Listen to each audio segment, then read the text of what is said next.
오늘부터 이제 골로새서를 강해를 하겠습니다. 오늘 첫 번째 시간은 신앙의 3단계입니다. 골로새서는 바울이 쓴 서신서입니다. 골로새는 지역 이름이고 서는 서신이라는 말입니다. 골로새 지역에 있는 성도들에게 쓴 서신인데 주후 62년에서 63년경에 쓰여진 것으로 학자들이 보고 있습니다. 그리고 쓴 장소는 감옥입니다. 그래서 옥중서신, 에베소, 빌립보, 골로새서, 빌레몬서를 옥중서신이라고 합니다. 저장 목적은 우리가 2장에서 살펴보겠지만 골로새 교회에 거짓 선지자들이 혼란을 일으켜서 골로새 교인들에게 지금 바울이 격려하는 거예요. 믿음을 지켜라, 말씀대로 살아가라 라고 이렇게 격려하는 목적으로 골로새서를 지었습니다. 골로새라는 지역은 지금의 터키에 있어요. 저기 빨간색으로 표시된 지역이 골로새고, 서쪽으로 한 200km 떨어진 곳에 에베소가 있고, 그리고 좌우에 라오디게아, 그리고 히에라볼리, 보통 이제 까묵팔레라고 그렇게 까묵칼레죠. 그 온천, 층계로 된 온천 여러분 가보신 적 있으시죠? 네. 그래서 이런 지역이 주변에 있습니다. 근데 골로새라는 이름은 크다는데 바울이 교회들을 위해서 서신을 썼는데 그 교회 중에서 가장 작은 교회가 골로새예요. 참 굉장히 아이러니인데 작은 교회였습니다. 그래서 이 교인들에게 일종의 그 회람용으로 알고 있습니다. 복음을 전하고 있습니다. 서신서는 패턴이 똑같아요. 문안 인사, 그리고 앞쪽은 대부분 교리, 그리고 뒤쪽은 윤리, 이렇게 기록이 되어 있습니다. 오늘도 1, 2절은 문안 인사입니다. 하나님의 뜻으로 말미암아 그리스도 예수의 사도된 바울과 형제 디모데는 골로새에 있는 성도들 곧 그리스도 안에서 신실한 형제들에게 편지하노니, 다 같이 우리 아버지 하나님으로부터. 그래서 은혜와 평강을 기원하고, 그리고 이제 3절에 보면 바울이 감사를 해요. 어떤 감사냐면 골로새 교인들을 생각하면서 기도하고, 기도할 때마다 감사가 있는 거예요. 너희를 위해 기도할 때마다 감사한다. 그 이유가 나올 거 아닙니까? 그게 이제 4절이죠. 이는, 이게 이제 이유예요. 우리 4절을 한번 또 읽어보죠. 이는 그리스도 예수 안에 너희의 믿음과 모든 성도에 대한 사랑을 들었으며. 아멘. 왜 감사하냐면 골로새 교인들의 믿음과 사랑의 소식을 들은 거예요. 이 교인들이 믿음이 참 좋다, 또 사랑한다라는 소식을 들어서 감사하다라는 거죠. 우리가 이제 주목할 것은 너희의 믿음이라 그랬는데 그리스도 예수 안에 너희의 믿음이라는 것은 그들의 믿음의 대상이 누구라는 거예요? 그리스도 예수라는 것을 말합니다. 우리 사랑하는 형제 자매 여러분, 우리의 믿음의 대상은 그리스도 예수입니다. 교회를 믿지 않습니다. 우리가 교회는 하나님이 주신 거룩한 공동체지만 우리가 믿는 것은 예수 그리스도이십니다. 이권희 목사를 믿는 것도 아닙니다. 그럼 내가 교주가 되는 거예요. 그러면 안 되겠죠? 여러분, 우리는 그리스도 예수만 믿는 줄로 믿습니다. 그리고 사랑을 들었는데 모든 성도에 대한 사랑을 들었다고 그랬어요. 우리가 서신서를 보면 단어 하나하나가 참 의미가 있어요. 그냥 성도를 사랑하지 않고 모든 성도에 대한 사랑. 어떤 사람만 사랑하는 게 아니죠. 특별한 사람, 또 나를 좋아하는 사람, 그런만 사랑하는 게 아니고 모든 성도에 대한 사랑을 들었다고 말씀하고 있습니다.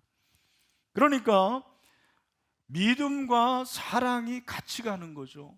이게 굉장히 중요한 거예요. 어떤 사람은 믿음을 중요시 여기고 사랑을 가볍게 여깁니다. 잘못된 거예요.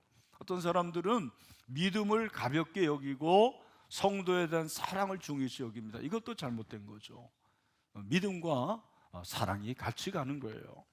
그런데 골로새 교인들의 믿음과 이 사랑은 소망에 근거한 것이라고 그렇게 말씀을 하고 있습니다. 5절의 말씀이죠. 너희를 위하여 하늘에 쌓아둔 소망으로 말미암음이니. 그들이 어떻게 이렇게 믿음을 갖게 됐느냐, 어떻게 사랑을 갖게 됐느냐, 그들에게는 소망이 있었어요. 근데 그 소망은 하늘에 쌓아둔 소망. 소망을 하늘에 쌓아두는 건가? 그게 아니고 이 말은 하늘의 소망, 그런 말이에요. 천국 소망을 말하는 것이죠. 여러분, 저와 여러분이 천국 소망을 갖게 되는 줄로 믿습니다. 천국 소망이 있으세요? 할렐루야. 너무 감사합니다. 우리가 이 세상 아파트 분양에 대한 소망이 너무 커요. 정작 저 하늘의 집에 대해서는 소망이 없어요. 그리고 우리의 자녀들 좋은 대학 가고, 그리고 취직하고, 잘 먹고 잘 사는 거, 이런 거에 대한 소망이 있지만 그리스도인으로서 천국에 대한 소망이 얼마나 있을까? 오늘 그 할렐루야 찬양대가 찬양을 그 천국에 대한 찬양을 했어요. 나중에 여러분 홈페이지에서 한번 유튜브로 들어보세요. 제가 그 찬양을 듣는데 눈물이 나오는 거예요. 내가 천국에 가면 우리 아버지도 만날 거고, 장인어른도 만날 거고, 우리 처제도 만날 거고, 우리 원로 목사님도 만날 거고, 우리 권사님들도 만날 거고. 이거 생각하니까 막 눈물이 나와요. 여러분은 천국에 대한 소망이 있으십니까? 이 소망이 있어야 됩니다. 이 소망이 있으면 믿음이 생기는 거예요. 이 소망이 있으면 사랑하게 되는 거예요. 왜? 저 천국은 믿음으로 가는 나라이기 때문입니다. 그리고 천국에서는 우리가 하는 일은 사랑하는 거죠. 여러분, 이렇게 믿음과 사랑과 소망이 충만한 우리 신림교회가 되기를 간절히 소망합니다. 그런데 바울은 복음이 골로새 성도들에게 이르렀고, 이 복음으로 말미암아 그들의 인생이 바뀌고, 그리고 공동체가 변화됐다는 것을 얘기를 하고 있습니다. 그래서 이 변화의 단계를 세 단계로 얘기하는 것 같아요. 그래서 저는 오늘 본문의 설교 제목을 신앙의 세 단계 이렇게 정해봤어요. 한번 이 말씀을 들으면서 나는 이 세 단계 중에서 어느 단계에 있는지 스스로 한번 점검해 보세요. 그래서 점점 좀 더 높은 단계로 이렇게 상승하는 그런 놀라운 역사가 있게 되기를 주님의 이름으로 축원합니다. 신앙의 첫 번째 단계는 복음을 듣는 단계예요. 우리 같이 한번 따라합시다. 복음을 듣는 단계. 복음을 듣는 단계. 5절 하반절에 보니까 뭐라고 그랬습니까? 곧 너희가 전에 복음 진리의 말씀을 들은 것이라, 그렇게 말씀하고 있습니다. 복음 진리의 말씀. 그렇구나. 복음은 진리의 말씀이구나. 진리의 말씀이 복음이구나. 복음 이퀄 진리의 말씀이라는 것을 우리에게 가르쳐주고 있습니다. 골로새 교인들은 이 복음 진리의 말씀이 임했을 때 어떻게 했다? 잘 들었다라고 얘기하는 거예요. 여러분, 복음을 들으시기를 바랍니다. 진리의 말씀을 들으십시오. 교회만 오고 이 복음을 듣지 않는 사람들이 있어요. 이런 사람들은 신앙이 성장하기가 굉장히 어렵습니다. 그래서 저는 예배도 재미있어야 된다고 생각하고, 그리고 신앙생활 자체가 재미있어야 되는데, 예배가 재미있으려면 설교가 들려야 돼요. 설교가 안 들리면 이게 완전 딴 나라 말을 듣는 것, 외국어를 듣는 것과 마찬가지이기 때문입니다. 교회 안에 복음이 임하지만 들리지 않는 분들이 있죠. 예배는 참석하는데 말씀이 들리지 않는 사람들, 이런 사람들은 종교인이에요. 그리고 이런 분들은 하나님의 말씀을 취사 선택하는 거예요. 내게 좋은 말씀, 아멘. 근데 내가 별로다, 잘 안 들어요. 여러분 그렇게 하지 마세요. 말씀이 들려야지 신앙이 성장하고 자랄 수 있습니다. 신앙의 첫 번째 단계는 말씀을 잘 듣는 것입니다. 기독교는 잘 들으십시오. 복음을 전달할 때 지성에 전달해요. 오해하지 마십시오. 그러면은 나는 가방끈이 짧은데 안 되겠네. 아니에요. 여기서 말하는 지성이라는 것은 영적인 지성을 말하는 거예요. 하나님의 말씀을 증거할 때 제가 지금 여러분의 지성이 호소하고 있는 것, 영적인 지성이 호소합니다. 영적인 지성이 이 말씀, 복음을 받아들일 때 내 영혼이 살아나게 될 줄로 믿습니다. 감정이나 의지는 그 다음 문제예요. 기독교는 덮어놓고 믿는 게 아닙니다. 기독교는 편안한 느낌을 주고 뭔가 행복하게 만드는 게 주목적이 아니에요. 오해하지 마십시오. 기독교는 하나님이 사랑이시기 때문에 그 사랑이신 하나님이 나의 모든 무거운 짐을 다 짊어주시고 그리고 나의 무거운 짐을 가볍게 하신다, 치유해 주신다. 일면 맞지만 그게 주 목적은 아니라는 거예요. 그건 부수적인 것입니다. 잘 들으십시오. 기독교는 선한 생활을 하고 도덕적이고 윤리적으로 살게 만드는 것도 주목적이 아니에요. 그럼 목사님, 기독교의 목적이 뭡니까 도대체? 여러분, 기독교의 목적이 뭔지 아십니까? 오늘 이것만 여러분들이 잘 들어도 온 보람이 있을 거예요. 기독교의 주목적은 따라합시다. 복음을 듣게 하는 것이다. 기독교의 주목적이 뭐예요? 복음을 듣게 하는 거예요. 여러분, 복음을 들으시기를 바랍니다. 오늘 이 시간에 여러분이 온 이유는 물론 하나님께 예배하는 거지만 이 예배의 가장 중요한 것이 뭐냐면 복음을 듣는 거예요. 말씀을 들어야 됩니다. 그 말씀에 반응하시기를 바랍니다. 우리가 주목할 것은 이 복음이 진리의 말씀인데 이 말씀이 메시지라는 거예요. 그래서 제가 메시지를 전하는 거예요. 저는 메신저예요. 저의 말을 하는 게 아닙니다. 하나님의 말씀을 전하는 거죠. 여러분, 이 복음을 통해서 예수를 믿으시길 바랍니다. 복음을 통해서 예수를 받아들이세요. 그게 복음입니다.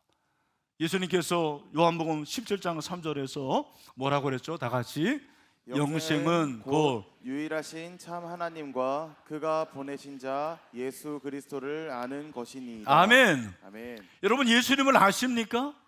그분이 어떤 분입니까? 그 예수님은 하나님의 외아들이십니다.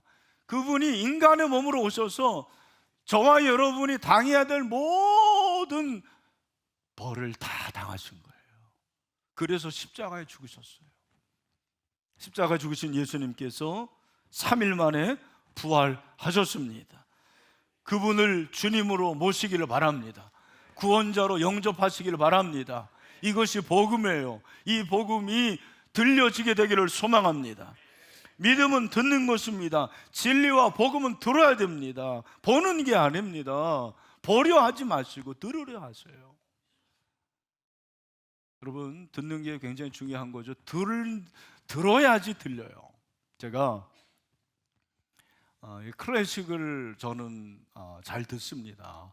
저는 운전하면서도 주로 이제 클래식을 주로 많이 들어요. 목사님 왜 찬양을 안 듣습니까? 그런 질문 하지 마세요. 네. 제가 이제 클래식을 자주 듣는데 오페라는 잘 안 들리더라고요. 오페라를 들어본 일이 별로 없고 그리고 별로 이렇게 관심이 많이 안 가요. 근데 제가 전도사 시절에 여기 가까운 그 영등포여고 기독학생반 포스라고 그 비치라는 이름이죠.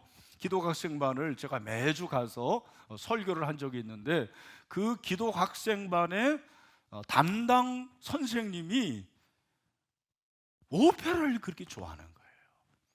늘 그냥 듣고 다녀요. 근데 이분이 음악 선생님이 아니고 물리 선생이라는 사실.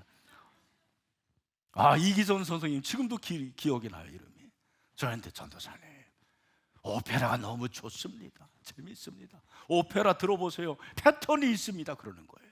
내가 패턴이 뭔지 어떻게 알아요? 예? 그분은 자꾸 들으니까 그런 게 그냥 들어오는 거예요. 여러분, 말씀도 그렇습니다. 여러분, 말씀을 들으면 말씀의 패턴이 있고요, 말씀의 주제가 있습니다. 이 말씀의 주제는 예수 그리스도예요. 결론은 예수 그리스도이십니다. 말씀이 들려야 됩니다. 믿음은 말씀이 들리는 것에서 시작이 됩니다. 로마서 10장 7절 말씀이죠. 정말 중요한 말씀이에요. 다 같이 시작. 그러므로 믿음은 들음에서 나며 들음은 그리스도의 말씀으로 말미암았느니라. 아멘. 왜 예배의 절반이 설교일까요? 기독교는 메시지예요. 우리는 미사가 아닙니다. 구교는 미사잖아요. 그죠? 이 메사라는 것은 뭡니까? 그거는 의전이에요. 의식이에요. 우리는 아닙니다. 메시지가 중심이 되는 거예요. 그래서 모든 예배당의 중심이 딱 강대상 하나. 나는 이 강대상도 너무 크다고 생각하는 사람이에요. 딱 강대상 하나 있으면 되고, 우리 십자가도 없어요. 뭐예요? 하나님의 메시지, 말씀 앞에 서는 것입니다. 이 말씀이 들려줘야 됩니다. 그래서 우리 새가족들 부탁드립니다. 토요일에는 저녁에 밤에 너무 늦게까지 돌아다니지 마세요. 예, 집에 일찍 오시고, 주중에는 설교 술 한잔 하더라도 토요일에 절대로 하면 안 돼요. 네. 맨정신으로 와야 돼요. 네? 그리고 일찍 오세요. 좀 3분 전 영상 왜 하게요? 여러분, 일찍 오라는 얘기예요. 예배를 준비하라는 얘기죠. 우리 방송관사가 어디서 그런 사진을 받았는지, 그 성경 말씀을 한번 읽어보세요. 나는 여기 앉아서 그 해석 읽어요. 얼마나 은혜가 되는지. 30초 전에 유치부 겨울 성경학교 했구나 보여주는 거예요. 그걸 통해 가지고 예배를 준비하라는 거예요. 말씀이 들려줘야 돼요. 오늘 이 3분 전 영상을 보지 못한 분들은 지각했다라는 말입니다. 네. 네? 집중. 그리고 말씀이 잘 안 들리는 분들은 집에 가서 또 한번 들으세요. 제가 제 설교를 들으라는 말이 좀 이상한데 한번 더 들어보세요. 달라요. 여러분이 듣는 것에 한 70%는 다 놓칩니다. 그런데 다시 들으면 들려요. 뿐만 아니라 여러분, 이 말씀을 한번 읽어보세요. 골로새서, 지난주에 목사님 이런 말씀하셨지. 그리고 강해 설교가 좋은 거는 그 다음 본문이 정해져요. 난 그래서 강해 설교 너무 좋아요. 본문을 걱정할 필요가 없어요. 다음에는 9절부터 하면 됩니다. 네? 여러분도 마찬가지예요. 읽어오세요. 좀 일찍 와가지고 미친 척하고 한번 읽어보세요. 이렇게. 네. 그 은혜가 있는 거죠. 그 들려요. 여러분, 들리는 역사가 있게 되길 축원합니다. 네. 미친 척이라고 죄송합니다. 네. 자, 두 번째 단계, 이제 말씀을 듣고 복음을 깨닫는 단계입니다. 오늘 6절 상반절에 보니까 이 복음이 이미 너에게 이름에 너희가 듣고 참으로 하나님의 은혜를 어떻게 깨달은 날부터 그렇게 말씀하고 있습니다. 복음이 골로새 교회 교인들에게 임했을 때 복음을 들으면서 그 복음이 깨달아지는 거예요. 하나님의 은혜입니다. 여기서 깨닫는다라는 것은 지성입니다만, 여러분, 이것이 마음으로 내려오는 걸 말하는 거예요. 머리에서 가슴으로 내려오는 것을 말하는 것입니다. 머리에서 내 마음 가슴이 길이가 손끝에서 팔꿈치 정도 길이 됩니다. 내가 재보니까 40cm예요. 근데 머리에서 이 가슴으로 신앙에 내려오는 길이 멉니다. 어떤 사람은 천리길보다 더 멀어요. 늘 머리로는 알고 있는데 이 예수님이 느껴지지 않는 거예요. 구원의 은혜가 느껴지지 않는 거예요. 어렸을 때부터 예수 믿으면 구원받는다. 예수님이 십자가에서 죽으셨고 나를 위해서 다 죄를 짊어지시고 용서해 주셔서 나는 천국 간다. 근데 이게 가슴으로 내려오질 않는 거예요. 여러분, 말씀이 깨달아지게 되기를 축원합니다. 여기서 중요한 것은 기독교도 깨닫지만 다른 종교에도 깨닫는 게 있어요. 불교 각이잖아요. 각. 여러분 아시죠? 불교도 깨닫는 거예요. 뭐가 다른 거예요? 주체가 다른 거예요. 불교는 누가 주체입니까? 나예요. 내가 깨닫는 거. 그래서 내가 깨닫기 위해서 고행하고, 깨닫기 위해서 내 잠을 안 자고, 깨닫기 위해서 좌부를 하고, 깨닫기 위해서 금식하고, 그게 불교예요. 기독교는 오늘 본문을 보십시오. 은혜를 깨달은 날, 깨달은 그 앞에 하나님의 은혜를 깨달은 날부터 무엇입니까? 기독교의 깨달음은 누가 주시는 거예요? 하나님이 주시는 거예요. 여러분, 우리처럼 이렇게 미련하고 죄 많고 연약한 자들이 어떻게 하나님을 알겠어요? 어떻게 진리를 깨달을 수 있습니까? 하나님의 은혜를 받아서 깨달아지는 거죠. 여러분, 제가 아까 지성이라고 그랬는데 우리 할아버지 할머니들은 정말 낯 놓고 기억자도 모르는 분들도 있었어요. 초등학교 문턱에도 들어가지 못했는데 그분들이 설교를 얼마나 잘 듣는지 아멘 아멘 하고 말씀에 반응하고, 이게 하나님의 은혜가 깨달아지는 거죠. 여러분 중에서 말씀이 잘 안 듣는 분들 기도하세요. 하나님, 말씀이 들리게 해주세요. 나는 설교 시간만 되면 졸립니다. 여러분, 그것도 은사긴 은사인데 그런 은사를 너무 오래 갖지 마세요. 말씀이 깨달아지게 되길 축원합니다. 누가복음 18장을 보면 예수님이 자신의 미래에 대해서 예언을 하거든요. 내가 이제 예루살렘에 올라가서 이방인들의 손에 이제 넘기게 되고, 그리고 침뱉음을 당하고 능욕을 당하고, 그래서 죽을 것이다, 십자가에 죽을 것이다, 그리고 3일 만에 부활할 것이다. 여러분, 이 말씀을 예수님이 계속 반복해서 한 거예요. 공생의 기간 동안에. 세상에, 그 말씀을 들은 제자들의 반응이 뭐예요? 누가복음 18장 34절, 제자들이 이것을 하나도 깨닫지 못하였어요. 하나도 깨닫지 못. 얼마나 깨닫지 못했으면 이런 말을 합니까? 예수님을 3년 동안 따라다니면 뭐합니까? 예수님과 3년 동안 공생애를 지내면 뭐예요? 말씀이 깨달아지지 않는데, 깨달을 수가 없는데. 그런데 이들이 말씀을 깨달아져요. 언제? 예수님이 승천하시고 성령이 임하니까요, 성령 받고 말씀이 깨달아집니다. 할렐루야. 그래서 사도행전 2장 22절부터 24절까지 우리 좀 길지만 크게 한번 읽어봐요. 시작. 이스라엘 사람들아, 이 말을 들으라. 너희도 아는 바와 같이 하나님께서 나사렛 예수로 큰 권능과 기사와 표적을 너희 가운데서 베푸사 너희 앞에서 그를 증언하셨느니라. 아멘. 그가 하나님께서 정하신 뜻과 미리 아신 대로 내준 바 되었거늘 너희가 법 없는 자들의 손을 빌려 못 박아 죽였으나 그 다음에 하나님께서 그를 사망의 고통에서 풀어 살리셨으니 이는 그가 사막에 매여 있을 수 없음이라. 아멘. 베드로가 이렇게 바뀌는 거예요. 여러분, 말씀을 깨닫게 되기를 축원합니다. 그래서 여러분들이 양육반, 제자 언론 준비반, 성경방 너무 중요해요. 그곳에 가면 하나님께서 분명한 은혜를 주시고 깨달아지는 역사가 있게 될 줄 믿습니다. 그래서 말씀을 첫 번째 단계는 뭐예요? 듣고, 그 다음에 깨닫고, 세 번째 단계가 중요합니다. 우리 다 같이 열매를 맺어 자라는 단계. 열매를 맺어 자라는 단계. 자, 6절입니다. 이 복음이 이미 너희 이름에 너희가 듣고 참으로 하나님의 은혜를 깨달은 날부터 너희 중에서와 같이 또한 온 천하에서도 뭐예요? 열매를 맺어 자라는도다. 그러니까 열매를 맺어 자라는, 이게 이제 성장과 성숙인데, 성장과 성숙의 차원이 두 가지 들어가. 하나는 개인적인 차원이에요. 또 하나는 하나님 나라 전체가 점점점 성장하고 성숙하게 되는, 온 천하가 복음을 믿게 되는 그런 역사가 있다고 말씀하시는 거예요. 근데 저는 오늘 우리 개인의 차원에서 봅시다. 우리가 어떻게 영적으로 이렇게 잘할 수가 있느냐면, 열매를 맺어야 돼요. 그죠? 예수님께서도 그렇게 말씀하시지 않았습니까?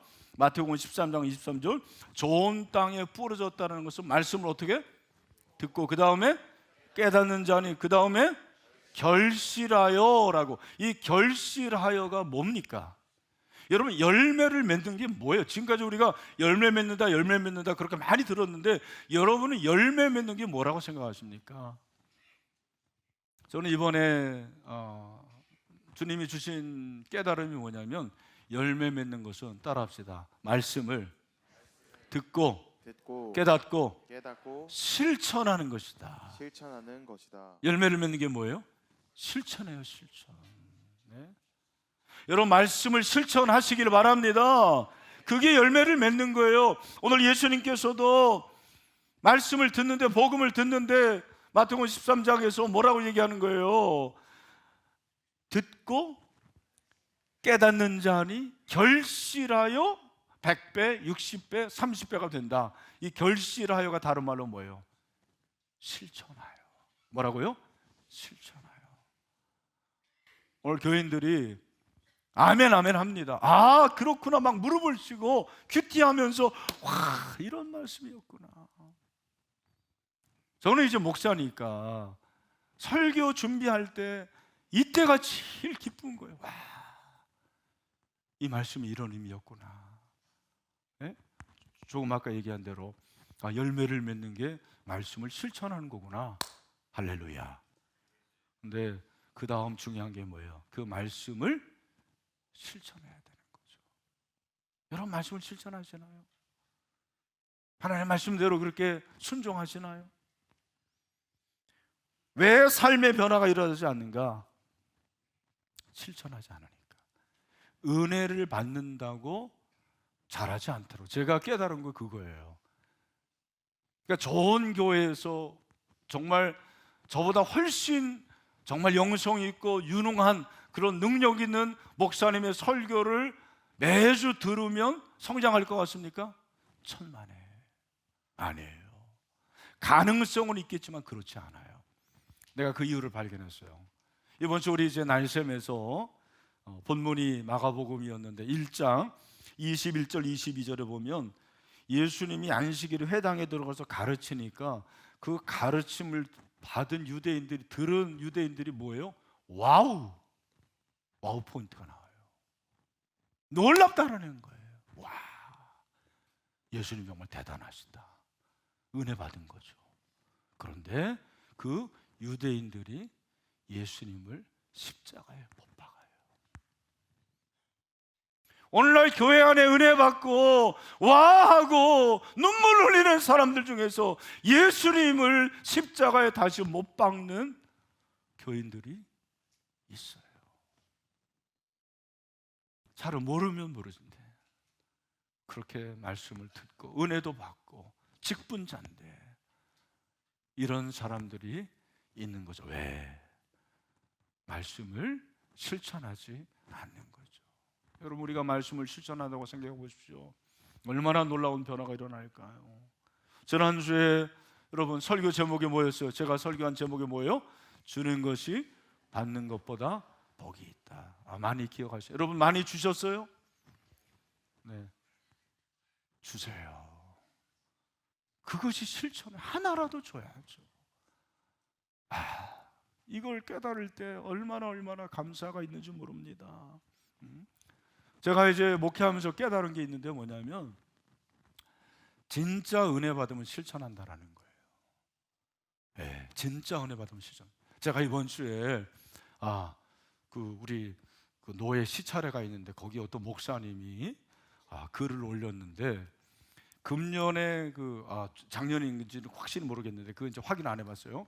한국 과학기술인상을 받은 그 교수님이 전공이 이제 혈관 전공인데 이분이 치매에 걸리지 않는 법을 발견한 거예요.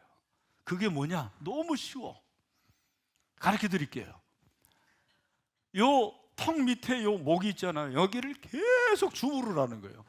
하루에 한 10분, 15분을 계속 주무르면 이게 그냥 피가 잘 돌아가지고 치매가 안 걸리고 치매 걸린 사람도 치유가 된다. 할렐루야. 제가 이 글을 읽고 그렇구나. 아니 저는 원래 설교하기 전에 성대를 이렇게 해서 마사지를 해요. 이것도 제가 꽤 오래 전에 들은 얘기예요. 성대를 많이 쓰니까 설교하기 전에 항상 이렇게 마사지 해줘요. 근데 요거만 아니고 요 위까지 이렇게. 제가 또 은혜 받아가지고 우리 형제들 다 이제 나이 들어가는 형제들이잖아, 그죠? 그래서 우리 동생들 또 매제들 해가지고 올려줬더니 할렐루야라고 다 이렇게. 여러분 집에 가셔서 꼭 이렇게 주무르시길 바랍니다. 이게 이제 은혜가 되는 분들은 신세대들이에요. 근데 제가 이제 말씀드리는 건 뭐냐면 진짜 은혜 받으면 뭐 한다? 실천하는 거예요. 실천해요. 실천하시길 바랍니다. 근데 한 가지는 제가 이제 의아한 것이 열매를 맺어 자라는도다 그랬죠. 아니 그냥 열매를 맺는도다 그렇게 끝나면 될 것 같은데 왜 자라는도다 그랬을까? 이유가 뭘 것 같아요? 사과 열매가 이렇게 맺히잖아요. 그러면 열매가 맺히면 끝인가요? 아니죠. 어떻게 해야 돼요? 익어야 돼요. 익어야지 맛이 있어요. 저는 여기서 자라는 도다가 뭐냐, 이게 이제 영적 성숙이잖아요. 열매를 맺는 영적 성장이고 자라는 것은 영적 성숙인데 이 영적 성숙을 위해서 필요한 것이 무엇이냐면 잘 들으십시오. 시행착오인 것 같아요. 사과 열매가 맺히면 그 사과 열매가 어떻습니까?